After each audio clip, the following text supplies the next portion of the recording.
How's it going, everyone? My name is Dieugirl, and welcome to Book 2, Tina's Tale.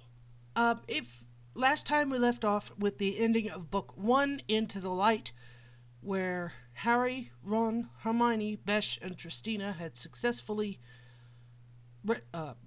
recovered the Sorcerer's Stone and stopped Voldemort from getting it. So let's continue on with the next story. This is based off of heavily off of Harry Potter and the Chamber of Secrets, and it continues the story of Tristina, Besh, and the gang. And we meet a few new characters, I believe. So let's do it to it. Part 1. Discoveries and the Return to Hogwarts. Tiffany sighed as she straightened up, holding a soiled rag in one hand and a bucket full of soapy water in the other. She looked up upon hearing a soft trill and smiled. "Hello, Hope," she said, scratching the dove's neck with her finger. "Yes, I managed to nick some crumbs from the kitchen," she said, smiling as the dove cooed in thanks, then hopped down to her hand and began to eat. Tiffany looked down the spotless hallway and once again felt a pang in her stomach. She missed Hogwarts, with its mysterious halls and sweeping corridors. Most of all, she missed her friends Harry, Ron, Hermione, and Besh. Especially Besh. Tiffany smiled at the thought of her protector. Sometimes she would wake up during the night, thinking he was holding her, only to find it would be a frightened cub who had had a nightmare. Tiffany sighed as Hope finished her treat and then nipped her ear.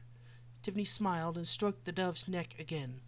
Hope was company, that was for sure, but sometimes Tiffany longed for someone to hold her. Besh sent daily letters, and they talked a lot through Tiffany's mirror, but it wasn't enough to take the place of his company. "Tristina Marie Wagensdorf!" Takama's voice bellowed. Tristina flinched and turned to Hope. "Dad's angry. Better clear off for now, Hope. I'll see you in my cell." Hope nipped Tiffany's finger affectionately and took off. Tiffany returned to her cell, bruised, sore, and certain a few of her quills were broken. Making sure all of the slaves were asleep, Tiffany pulled out a small, round mirror and looked into it. Seeing her reflection, she smiled.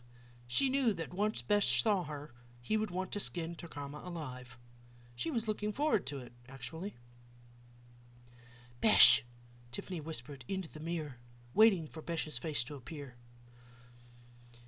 Besh's summer had been far from interesting. He had forgotten how truly little there was to do in his family's den. They were in the middle of a dense forest, so they couldn't go flying, which was especially hard on Besh, who was always antsy to fly after playing quidditch for a whole year.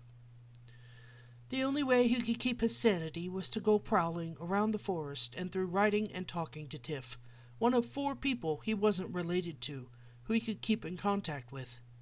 He sighed as he perched on a tree branch as a house cat and thought of Tiff. "If only we were at Hogwarts, or really anywhere where we are. Oh, I'm bored out of my mind." Almost as though she could have heard his thoughts, Besh felt a slight change in energy that told him she was using the mirror. He changed back to normal and jumped to the ground and pulled out the mirror. He looked in the swirling mirror and eventually Tiff's face showed up. He snarled at her reflection. "I'll kill him," he growled at seeing her face. She was all bruised and broken looking. "Takama did that, didn't he?" he asked her angrily, while secretly thanking Merlin that Takama hadn't found out about the mirrors. He'd been tutoring Tiff all summer in English, and him in Keeson. As a result, they had both very nearly mastered the languages. "Why'd he do it, Tiff? I need another thing to add to my list of grievances, so I don't feel too bad when I maul him." "Ron," Tiffany said, smiling when she saw Besh's face, despite the conversation. "Ron tried to send me a letter by owl, and Dad intercepted it," said Tiffany, laughing when when Besh said he was making a list of grievances. She knew Besh hated Turkama for the way he treated his slaves, and had very nearly killed him last year for that reason. Also, said Tiffany, frowning, I've been hearing strange noises coming from the solitary confinement sector. I'm going to use my invisibility cloak and check it out tonight. Want me to contact you when I find out what's up? She asked. Suddenly, a voice was heard shouting, "Lights out, slaves!" Tiffany growled at this, then turned back to Besh. I'll talk to you tomorrow, Besh. The guards don't like us talking after lights out, Keeson or English, she said, smiling grimly as her face disappeared from view. Besh rolled his eyes and sighed. Poor Ron. He probably has no idea.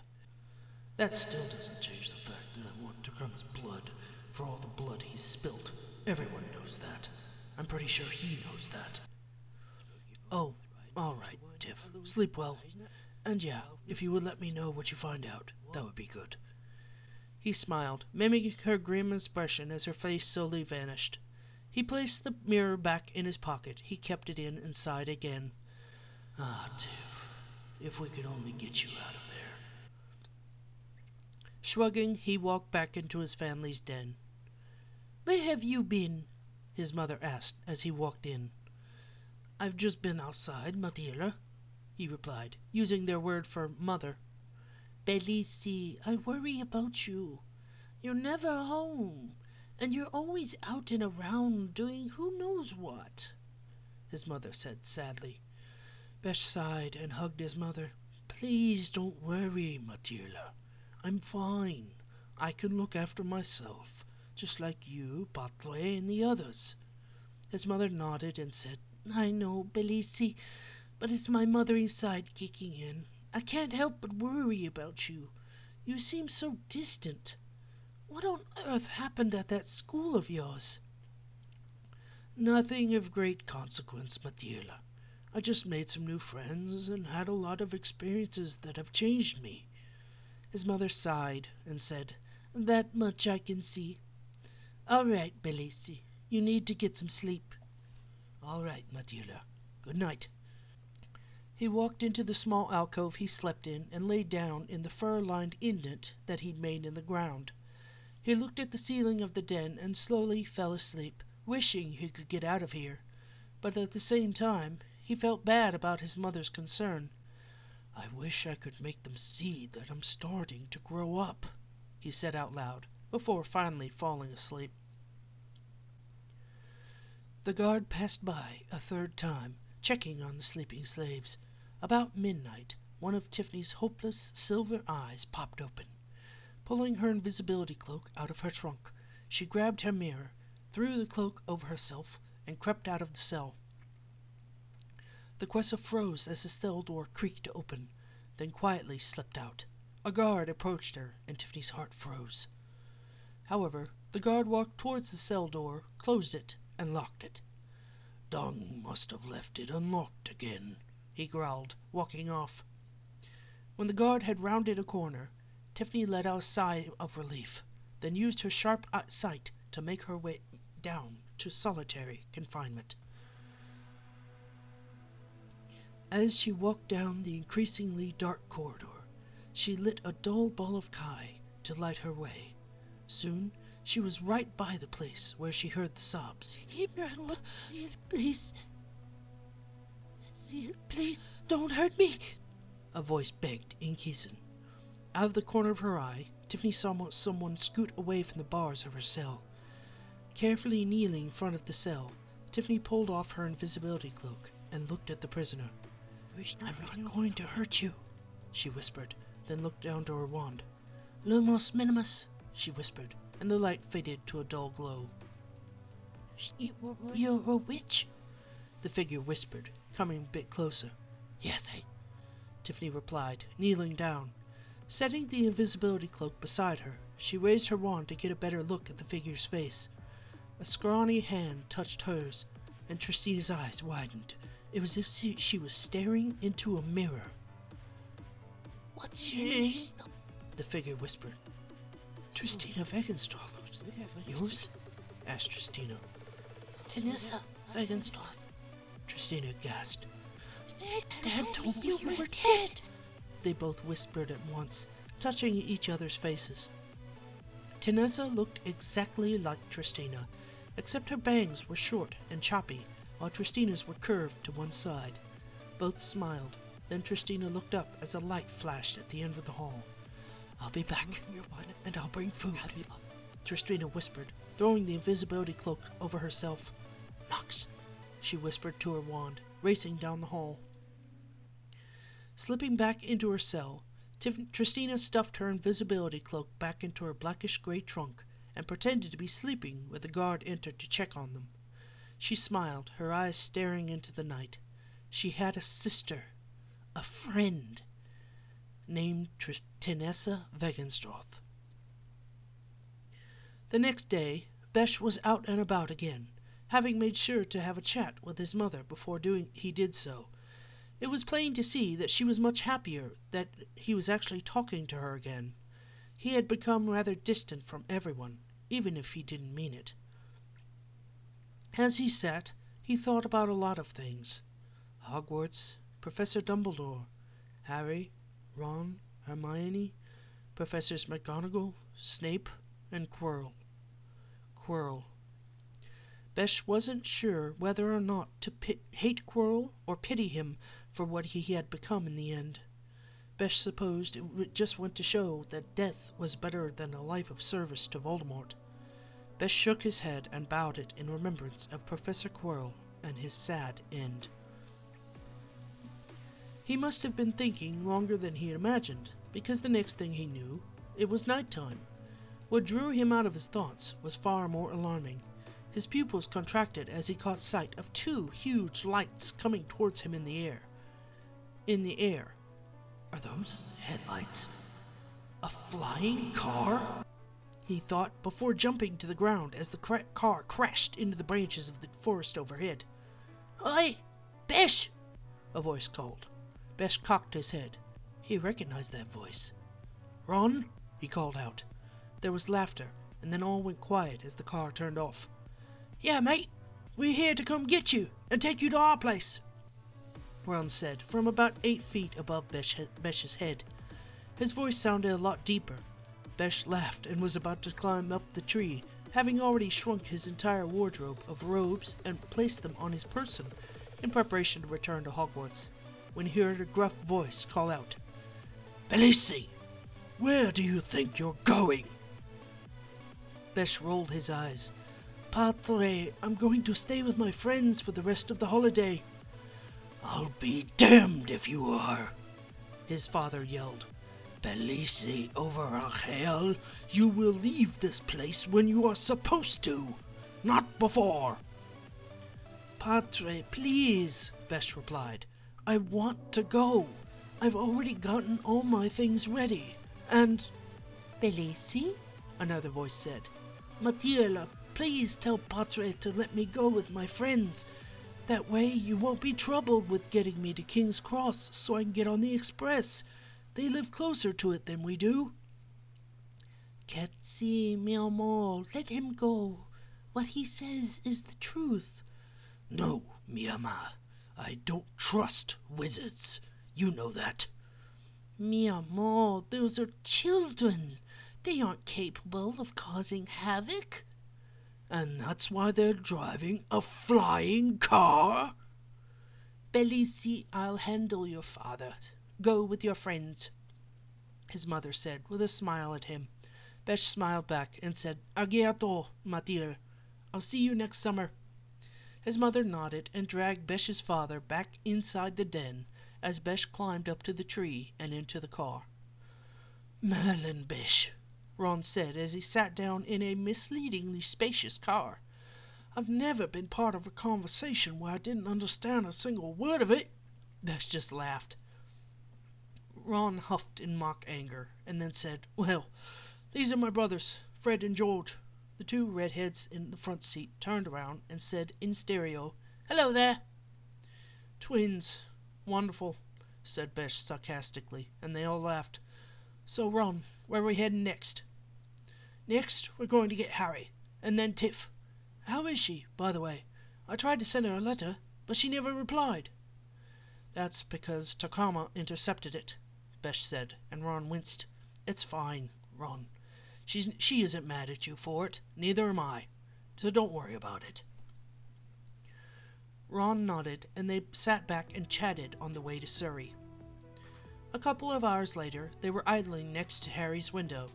Besh watched as Harry woke up from a dead sleep and looked outside to find them there, staring from behind bars.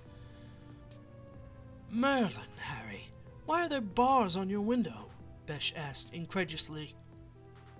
Dursleys, Harry simply said by the way of reply, and Besh and Ron nodded. Fred and George climbed out of the car, slipped through the bars in Harry's window, and landed silently inside. They crept across the room and started to pick Harry's lock. They got it open and snuck downstairs after Harry told them where his things were. They came back a few minutes later and climbed back into the car. Then Ron pulled a hook seemingly out of nowhere and latched it onto Harry's window bars and told the twins to go forward. Fred punched the gas and the car shot forward, wrenching the bars out of the window with a loud bang. Besh sensed a change in atmosphere in Harry's home, and he and Harry both looked at each other. Hurry, Harry, Besh said, and Harry began handing his things to Besh and Ron, who loaded them in the back of the car, which Ron had told Besh was a Ford Anglia. Harry got the last bag through the window and was holding Hedwig out when the locks, which the twins had relocked when they came back, started to move. Harry shoved Hedwig out the window and started to climb on the sill. Right as he was about to jump into the car, the door burst open and Vernon Dursley ran in through the room, bellowing like a wounded bull. He got a hold of Harry's ankle and tried to pull him back into the room. Besh, Ron, Fred, and George all grabbed Harry's arms and gave a huge heave. Harry got pulled forward, and so did Vernon. Vernon actually fell out of the window, having lost his grip on Harry, and landed in the hydrangea bush outside the kitchen window. Laughing, Besh and Ron pulled Harry into the Ford Anglia and shut the door just as Fred hit the gas again and the car shot off in the direction of Mallow Valley.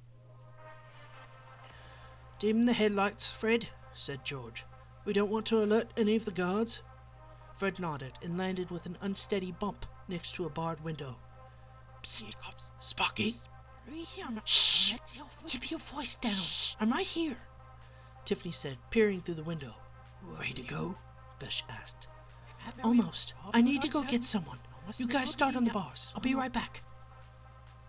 Donning her invisibility cloak, Tiffany hurried down to solitary confinement and blasted open the lock on Tina's cell door.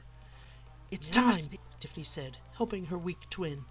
Unable to walk, Tanessa allowed herself to be carried by Tiffany back to Tiff's cell. Tiffany rushed back into the cell and relocked it. She was pleased to see that her friends had already yanked off the bars on the cell window.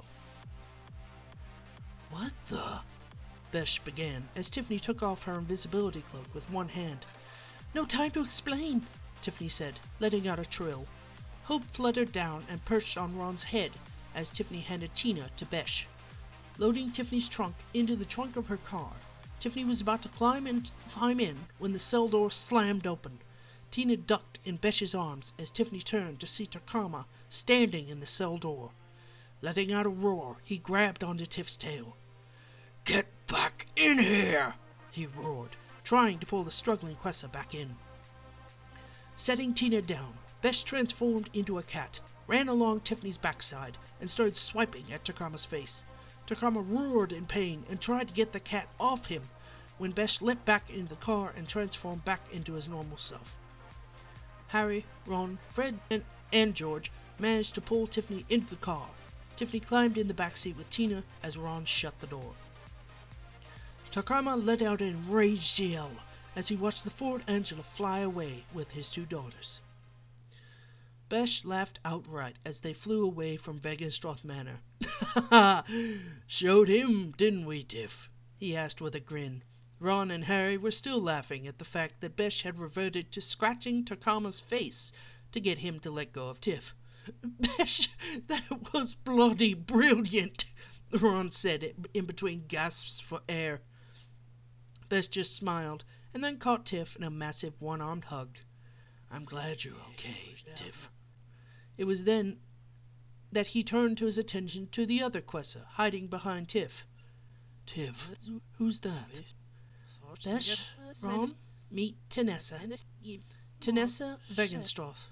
Besh raised an eyebrow, then smiled at Tanessa, who continued to hide behind Tiff. Looks like Tiff might take on the role of protector, Besh thought, before returning to his own thoughts.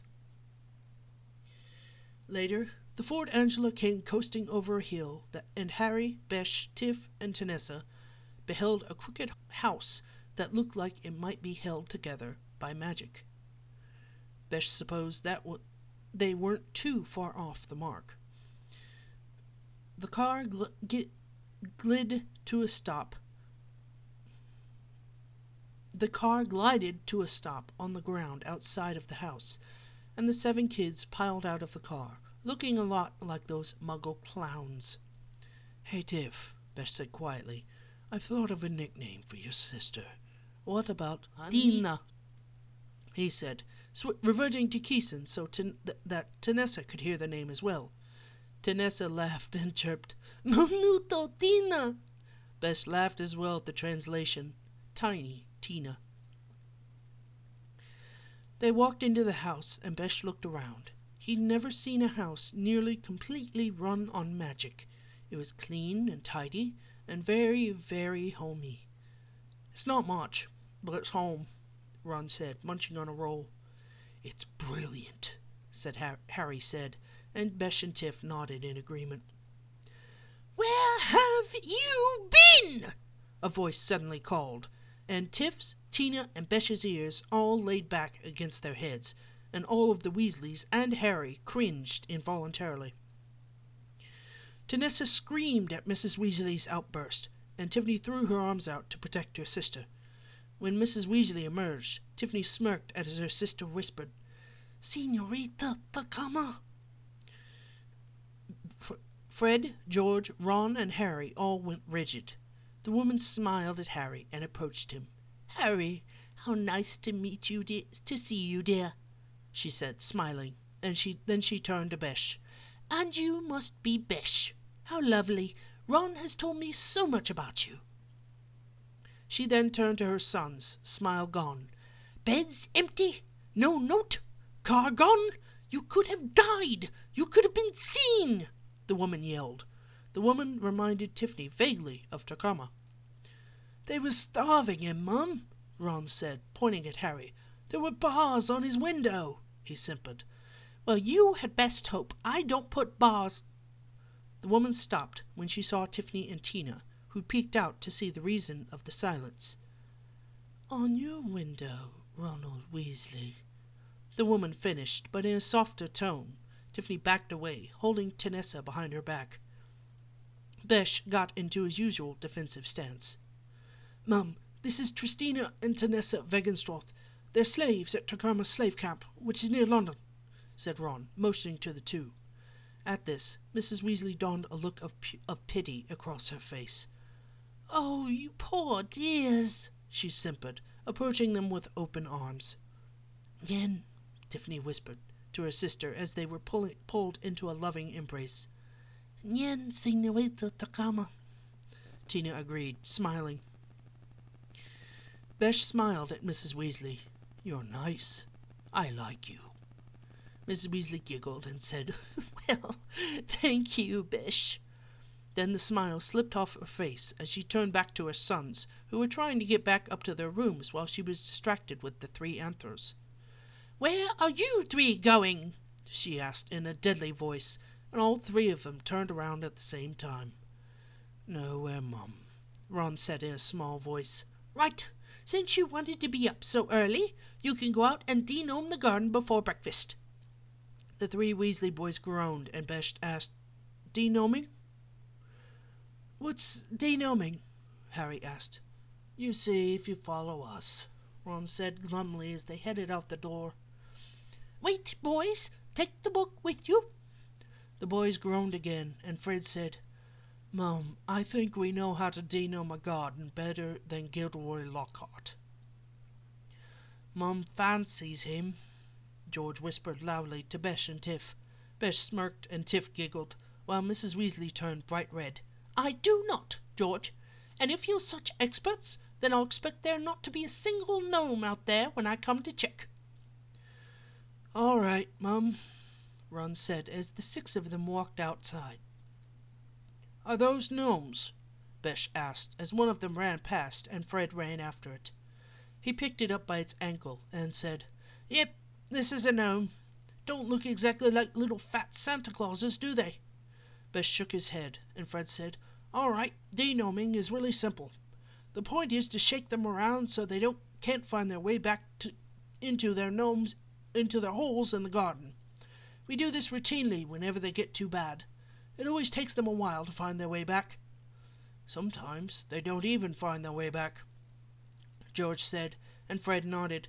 He then started swinging the gnome by its ankle and let it fly. The gnome flew through the air, past the stone wall at the bottom of the garden. "Impressive, Fred's twin said, and they picked one up himself after stunning it. He flung it, and it went the same way Fred's had. Harry picked one up. Apparently the gnome knew he was new at this, as it bit into Harry's hand. Harry flung it about, only wanting to get it off until... "Good Lord, Harry!" "Must have been 50 feet. Besh laughed at the Weasley boys' looks of shock. The de-gnoming went quickly with the 6 of them, even Tina, all flinging gnomes through the air. Besh got the record and flung one over 130 feet. Fred and George both whistled, and Ron said, "Bloody hell, Besh." "I guess it's a good thing I'm a chaser, then, isn't it?" Besh said, laughing. Soon enough they were done, and were trudging back up the house, and walked inside to find food set on the table. They all milled around the table, and Besh, Harry, Tiff, and Tina all looked a little weary at where to sit, never having been here before. Mrs. Weasley came back in and said, "My word, but don't you 4 look like you've been starved. Come on, tuck in, tuck in." The 4 guests looked at each other and sat down next to each other and began to eat. Tiffany sat beside Tina, while Besh sat at her other side.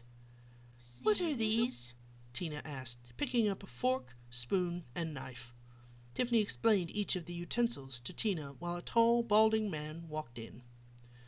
"Morning, Weasleys," he called happily. "Morning, Dad," Fred, George, and Ron called back. "What a night! 9 raids! 9!" he called, hanging up his coat. Tiffany groaned and held her head. "Tiff?" Besh asked, seeing the Quessa grimace. As Harry asked about the raids, Tiffany blinked and held her head. "Dad works at the Ministry of Magic, at the Misuse of Muggle Artifacts office. Dad loves Muggles, thinks they're fascinating." "Tiff, is it your—" Besh began. Tiffany nodded and then straightened up as the pain passed. Besh frowned at Tiff's apparent discomfort, but could say nothing else as he heard a small girl's voice from upstairs. "Mummy!" "Yes, Ginny dear." "Mummy, have you seen my jumper?" A girl in a pink nightgown said as she came down the stairs and into where they were all sitting. Mrs. Weasley started to reply, but stopped at the look on Ginny's face. Said girl had, upon seeing Harry, stopped dead in her tracks with a shocked and mortified expression on her face. "Hello," said Harry with a nervous grin, but Ginny just turned around and ran back upstairs. Fred, George, and Ron all snickered, and Harry just looked confused. Besh simply raised an eyebrow. Tiff giggled, and Tina copied Tiff. "That was odd," Besh said musingly as the laughter subsided. "That was Ginny," Fred said. "She's our little sister, and she's got a huge crush on you, Harry," Fred taunted. Harry turned slightly pink, then returned to eating to save himself from replying. After they had finished eating, they sat around talking until Ron happened to look out the window and said, "Look at that! Owls!" "Those must be from Hogwarts with your book lists. Oh, we'll have to go to Diagon Alley today," Mrs. Weasley said in response as the owls came slowly nearer. Come on," Mrs. Weasley said after they'd finally gotten the letters from their respective owls. "We'll just flew there. It'll be faster." Flew?" Harry asked, clearly confused. "Yes, dear. Flew. With flu powder. Don't tell me you've never flewed before. Ah, well, can't be helped. Now then," she said, clearing her throat slightly, "flu powder isn't really all that complicated, and it works better if you learn by example. Come on, Fred. Show 'em how it's done." Fred nodded, took a pinch of sparkling dust out of a flower pot by the fireplace, then threw it into said fireplace. Instantly, an emerald pyre shot up into the fireplace, and Fred stepped into it, saying in a clear voice, "Diagon Alley." There was a whoosh, and Fred was gone. Besh looked intrigued and said, "I'd like to try it next, if that's not a problem." "Oh, it's no problem, dear. Here, just take a pinch and say slowly and clearly, 'Diagon Alley,' and you'll go straight there." Besh nodded to show he understood, took a pinch and threw it into the fireplace. He stepped into the raging green fire and coughed, not expecting it to be so sooty. "Diagon Alley," he coughed out, and was whooshed away. It was quite a sickening feeling, fluing. Everything spun so quickly, and it was all Besh could do to keep his breakfast down. Eventually, he started to slow down, and held out his hands, and fell out of the fireplace, busting his nose on the hearth as he did so. Coughing and getting up, he saw that he had come into a dark and dingy place that didn't look at all like the cheery Diagon Alley he and Tiff had come to last year. As Besh stood up, a white and black mass slid out of the fireplace.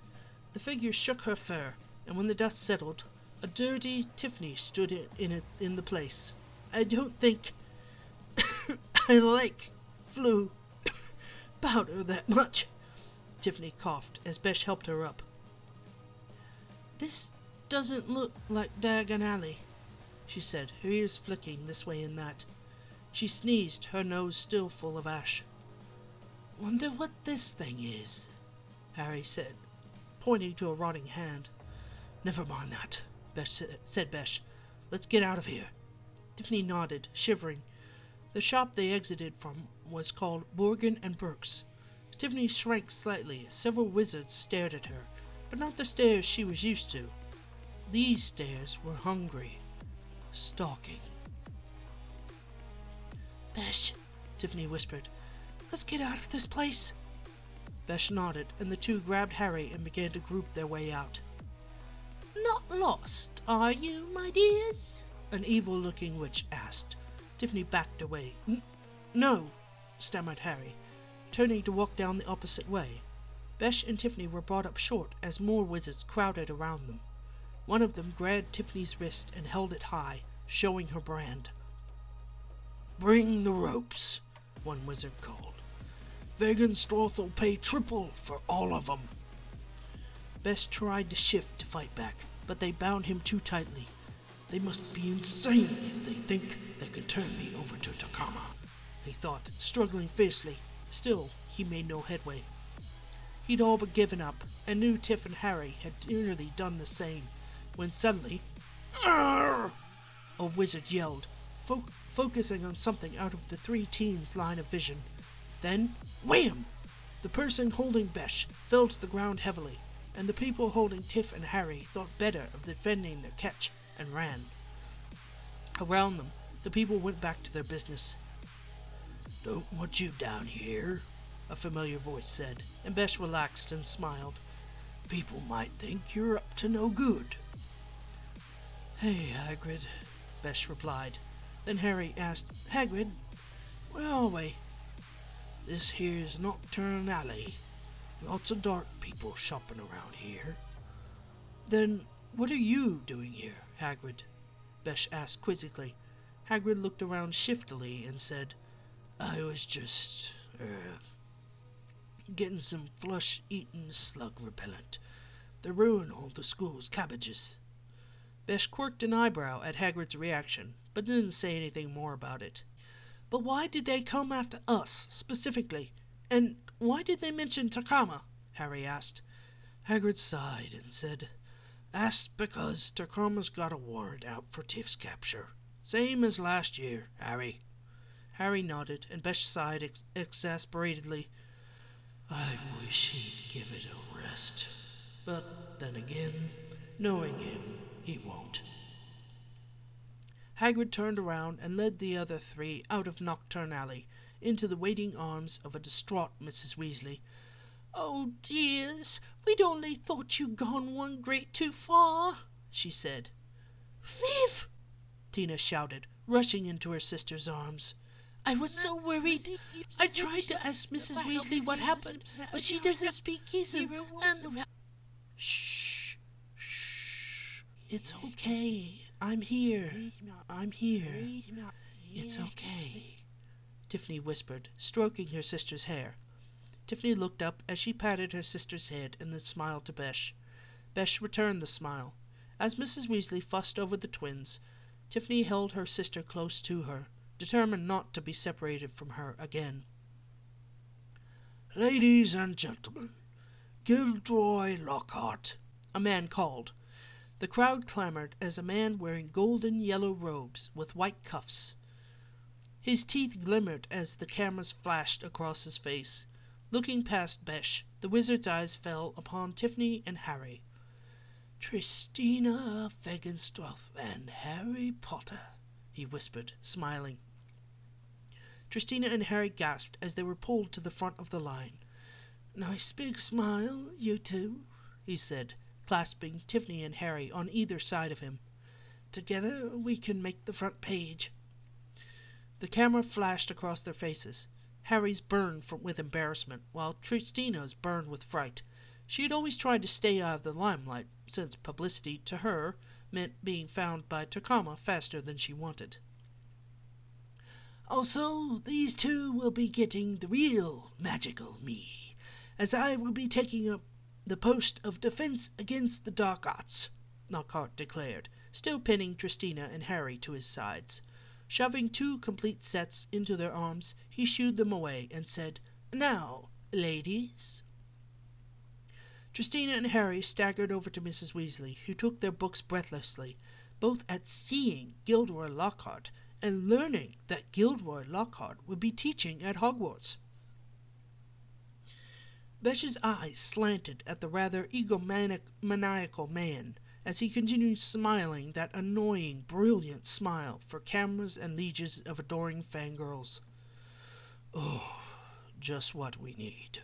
More ego at Hogwarts," he said disgustedly. "As if we don't have enough with Draco Malfoy Malfoying up the place." "What's that you said about me, Catboy?" a voice asked in a sneer, and Besh turned around with a smirk. "What? Are you self-centered and deaf?" he asked. "I said you have too much ego. Would you like me to write that out in triplicate so I can be sure you understand that?" he continued, while Malfoy's face turned steadily more red. "Look here, Catboy," Draco began, but Besh cut him off with a wave of his hand. "No, you look here, Moonbeam. Did you come here to make problems or to get your books? Either can be arranged, of course," he said, baring his fangs in a grin. Malfoy turned even redder and lunged for Besh, but stopped at the sight of Harry and Tiff. He smirked, sensing new victims and deciding to give up on Besh for the time being. Well, well, well. If it isn't the famous Harry Potter and the Wolf Girl. Can't even go into a bookshop without making the front page. So, Wolf Girl, how long do you think it'll take your master to find you with your picture in the Daily Prophet? He asked with a smirk. Before anyone could retaliate, a hand grabbed Draco's shoulder. Now, Draco, play nicely. A tall, thin man with a pointed face and sleek, white blonde hair said indulgently. Anyone could see that this was Draco's father. Tiffany let out a low growl and threw an arm out in front of Tina, who was cowering behind her. "Yeah, Moonbeam," said Tiffany, borrowing Besh's nickname. "Play nice for Daddy." "Careful, Tristina," said Mr. Malfoy, smirking at the snarling Quessa. "You don't need another trip to the lashing room, do you?" Tiffany let out a roar, and Besh barely managed to hold the Quessa back. "Mr. Potter," said Lucius, holding out his hand. "Lucius Malfoy." Once Harry extended his hand, Lucius grabbed it and yanked Harry forward. "Forgive me," he said, taking his staff and brushing Harry's hair back. "Your scar is legend," he whispered, "as is the one who gave it to you." "Voldemort killed my parents. He was nothing more than a murderer," Harry said, jerking away from Lucius. "Ah, you must be very brave to say his name," Lucius said in mock admiration. "It's easy to say the name of an idiot," Tristina replied. "Indeed. Look who he has for nieces." Tristina started to lunge forward, but Harry held them back. "Children," said a warm, cheery voice, "it's crowded in here. Let's go outside."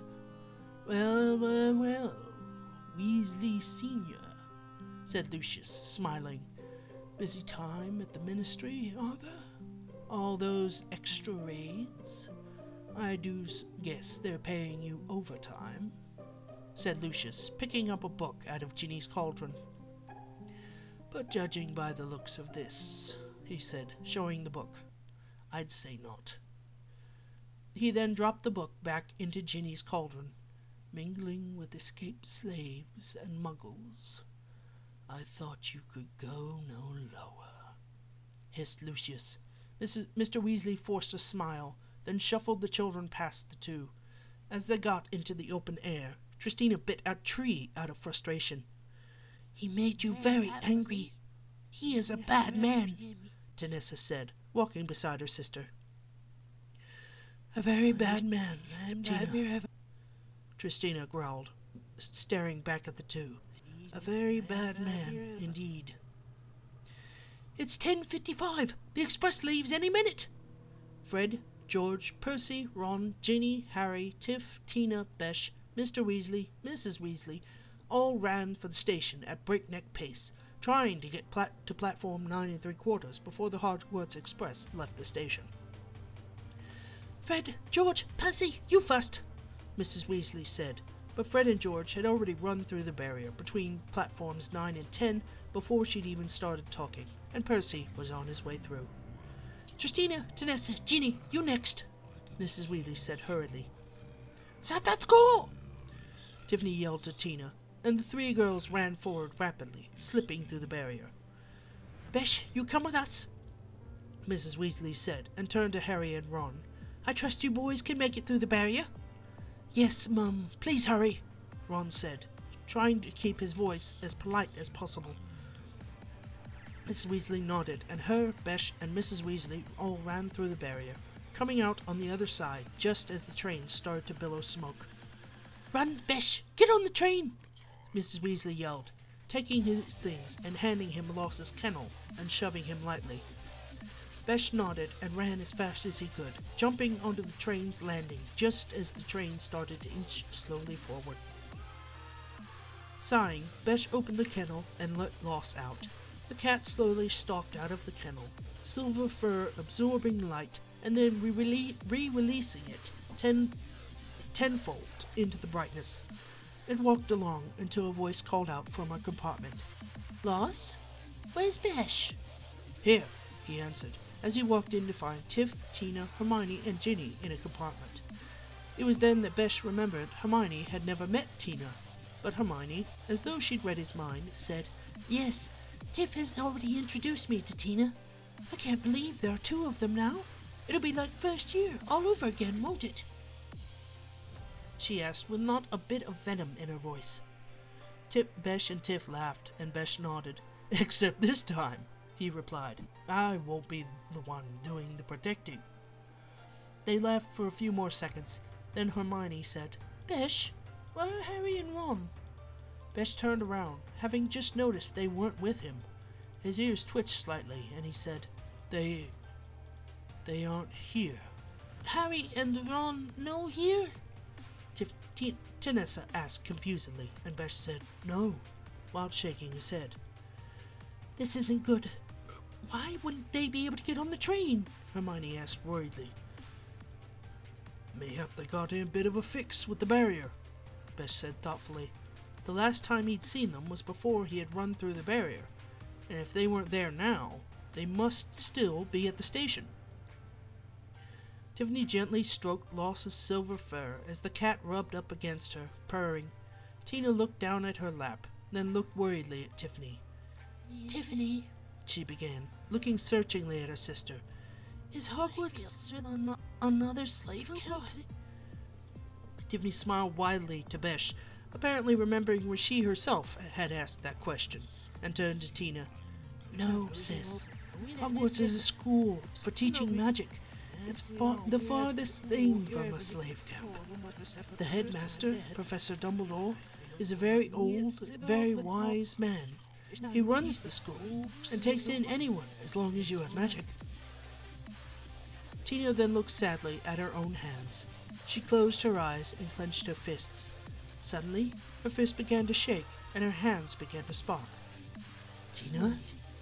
Tina's eyes snapped open to see that Tiffany and Besh were looking at her worriedly. I'm okay, said Tina, smiling and uncurling her hands. I was trying to see if I have magic. Tiffany laughed and hugged her sister. Let me put it this way, sis. You wouldn't be on this train if you didn't. Soon, the train arrived at Hogwarts, and the students filed into the Great Hall. Tristina attended a private sorting ceremony with Hermione, and Tanessa was also sorted into Gryffindor. I have no clue what the sorting hat told me. He doesn't speak, Kisa, Tanessa later admitted. As they ate, a story began to spread. Harry Potter and Ron Weasley flew a car to Hogwarts, Fred whispered to the others. Tristina translated it for Tanessa, and the two quickly began conversing in Kiesan. Later that evening, Harry and Ron met up with Tristina, Tanessa, and Hermione. After learning they weren't expelled, the 5 students tiredly went to bed. Tristina, wake up. It's time to resume your training, a stern voice whispered. Tristina groaned and opened her eyes, then rubbed them, as Professor McGonagall tried to get Tina to get up. Tiffany pulled back the sheets and tickled her sister until she was awake. The trio then found Besh already waiting for them at the common room with Loss at his side. Smiling to him, Tiffany, Tina, Besh, and Loss followed Professor McGonagall out to the Quidditch pitch for training. After teaching Tanessa how to summon Kai, Tiffany, Besh, and Tina joined Harry, Ron, and Hermione in Greenhouse 3. Tiffany looked around excitedly, staring at all the wondrous plants. Today we'll be repotting mandrakes, called Professor Sprout, setting a shaking pot down beside her. Tristina quietly translated to Tanessa what Professor Sprout was saying, and Malfoy mimicked her, laughing. Besh snarled at Malfoy, and Tina shrank back in embarrassment. Don't mind Malfoy, Tina, said Tiffany comfortingly. There's a reason Besh and I call him Moonbeam. Tina smiled and nodded, brightening up considerably. Now, everyone, grab a set of earmuffs, and let's begin. Tristina helped Tanessa put on her earmuffs, lifting one flap to continue to translate. Earmuffs tightly on? Tristina helped her sister put her earmuffs over her ear. Just do what Besh and I do for now, Tina, Tiffany said, putting her earmuffs over her large ears. Tina nodded and did the same, smiling as Tiffany nodded in approval. Tiffany then grabbed her mandrake when Professor Sprout said to do so, and Tina copied her. And pull it out! They both did. Suddenly, the room was shrieking, filled with the cries of what looked like fat, ugly babies. They then put them down in pots, put some soil on them, and began to cover them. As they began to walked out of class, Tiffany, Tina, and Besh discussed how interesting the class had been. Oi, Vegan Stroth, a snobbish voice called. Miga nala quista. Besh didn't react, having not been taught this particular Keeson swear word, but the phrase seemed to hit home for the twins. Tiffany's and Tina's ears folded back to the backs of their heads, and both turned to Malfoy, snarling ferociously. Letting out a roar in rage, Tina pelted towards Malfoy and leapt on him, punching every inch of him she could reach. What? Tina, no! Tiffany cried, rushing to pull Tina off of Malfoy. Besh ran with her and began to help Tiffany pull her enraged sister off of Malfoy. Nyen, Tina, nyen! Tiffany cried, holding her struggling sister. How dare that Mancudo Sakara Yesto call me that! I'll beat his damn face in! Tina screamed, trying to get at Malfoy. Besh almost smirked, but to do so would have made him lose his hold on Tanissa, and she would have flown at Malfoy again. Said prick was now standing up and started to laugh. Besh snarled at him, and Tiff said, "Do you want me to let her go and beat the tar out of you?" That shut Malfoy up, and he shook his head. "Then watch your mouth," Tiffany said.